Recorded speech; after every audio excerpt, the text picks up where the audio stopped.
Shalom to all. Today's daf is Nedarim daf Samach Tes. We are starting the fifth line, the middle of the line. And today's daf is sponsored Lili Nishmas Mars Miriam Sarah Bas Yaakov Moshe Her Neshama Should Have an Aliyah and Lili Nishmas Mars Freda Chaya Bela Bas Yitzchak Tzvi Her Neshama Should Have an Aliyah. And before we continue discussing Hafara, let's go back to the Psukim to point out something important. It's going to be relevant right now for the beginning of Gemara and more importantly for tomorrow's Gemara. So regarding a woman that made a neder in her father's house, the pasuk says V'im Heini Aviha Aisa B'Yom Shamai. If her father prevented her, meaning he was made for the neder, the day she made it. So it's not chal. Another pasuk says, V'shama isha b'yom shamai. And her husband heard, and on the day he heard, he was silent, her neder is chal. The pasuk continues, V'im b'yom shamaya isha yoni isa. If on the day her husband heard the neder, he restrained her, the neder isn't chal. So we see from all these psukim, and a few more as well, that the father and the husband only have one day to be made for her neder, but should they hear it and not say anything and a full day passes, the neder is chal and there's nothing that he can do about it. So now the Gemara asks a number of questions. By Rabbi, he asked the following question: Yesh she'ela behekem or ein she'ela behekem? Do we have the concept of she'ela by hakama of a neder or not? Meaning she made a neder, her father or husband were making that neder for her, and therefore the neder was chal. The question is, are they able to go to a chacham on that day that she made the neder, so it's still within the first day,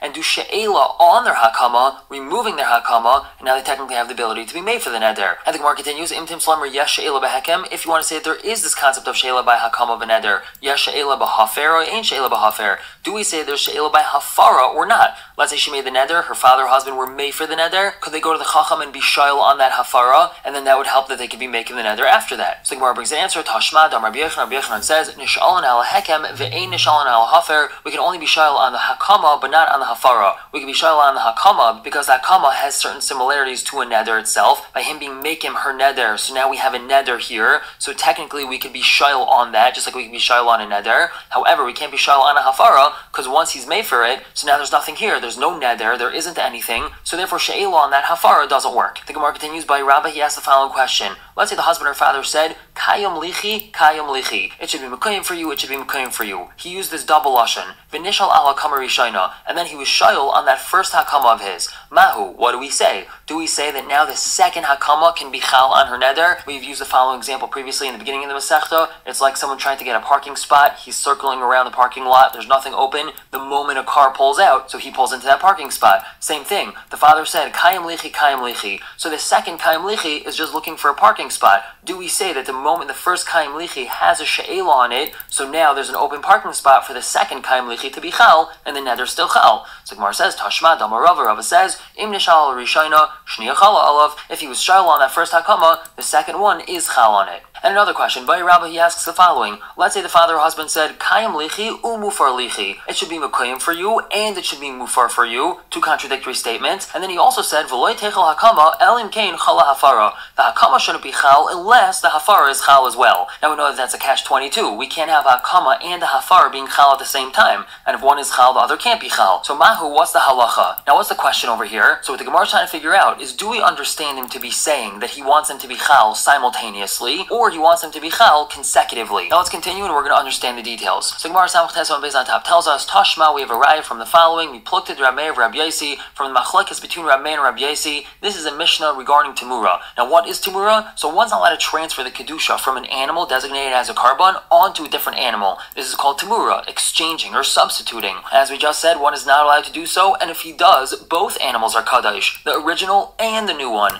Now this Mishnah discusses what the halacha is when a person takes an animal and tries to make it tamura for two different animals. Then now the Mishnah tells us, a fellow says, Harezu tamuras ayla tamuras shlamim. This animal in front of me should be a tamura of a ayla, tamura of a shlamim. Harezu tamuras ayla div Rav Meir. Rav Meir says that we follow the first lashon that he says, and therefore it's a tamura for the ayla and not for the shlamim. Now the reason why that is because it's as if he said, first this should be chal, and then the next one. So the first lashon he mentioned was ayla, so the tamura is an ayla, not a shlamim. It can't be a shlamim because it already became an ayla. Now Rabbi Yossi argues, and he says that we ask this fellow, Im lakach nischavin mitchila, if he had kavana for it to be so from the beginning, meaning when he said, I want this to be an ayla shlamim, did he intend for them to both be chal at the same exact time simultaneously? And if he says yes, then we understand what he meant to be as follows.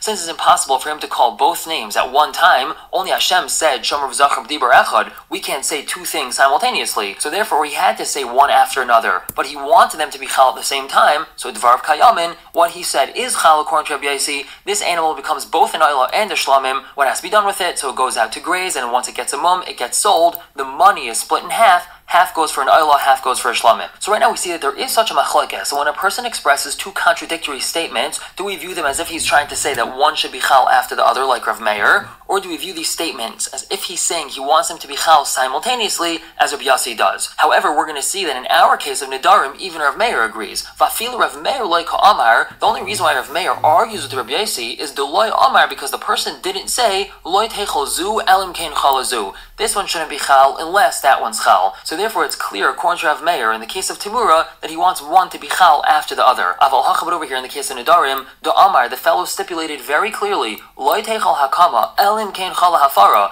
that the hakama shouldn't be chal unless the hafara is chal. So Rav Meir nami did the hafara chala. Rav Meir also agrees that the hafara would be chal in this case. So to clarify what we just said, even Rav Meir agrees that over here by Nedarim, the fellow's intention is not for them to be chal one after another, because once the hakama takes place, the hafara can't take place, and therefore it must be that he intends for the hafara to be chal and not the hakama. Why is that so? Why is he intending for the hafara and not the hakama? Maybe it should be the other way around. That's because it's the way he worded it. How did he word it? He said the hakama shouldn't take place unless the hafara takes place. In other words, if the hafara isn't chal, then he doesn't want the hakama to be chal either. So clearly we see a preference for the hafara, and in such a scenario, the hafara is chal and not the hakama. Another question by Rabbi. Kayim or mufar lichi. The fellow said it should be mekuyum and mufar for you. Bebas achas. He said this simultaneously. Mahu, what's the halacha? So this is different than the previous discussion. In the previous discussion, he had made two independent statements. Kayim lichi, mufar lichi. And each one could technically be chal on their own. But over here, the first part of his statement has no intrinsic meaning on its own. All he said was kayim. It needs the conclusion of umufar lichi to make it relevant. So how do we look at it? And perhaps the way that we view this is that they're both trying to get the same parking spot. We don't know which one wins. We don't know if the Kayim wins or if the Mufar wins, and therefore we would have to be machmir that the neder is Mekuyim. Now we have an answer to this. Tashma, the Amar Rabbi, he says, Kol davar she'eno b'zechar zeh,